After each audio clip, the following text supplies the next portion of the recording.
Hello, welcome to Shop Talk. We're cleaning up the shop today and just wanted to show you a saw we've got for sale. This is an 090G. It's disassembled and it's a lot of parts there.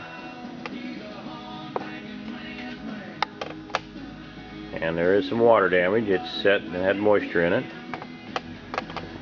But if you've got a Project 090 you're working on, gear drive, well, this should be some very good parts for you.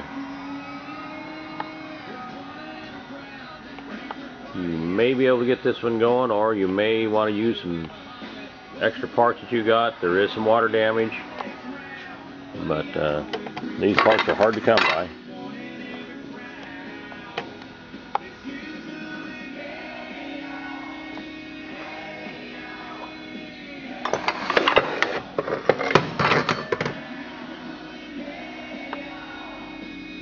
A little bit of elbow grease, a little bit of work, you'll get you a very vintage gear drive going.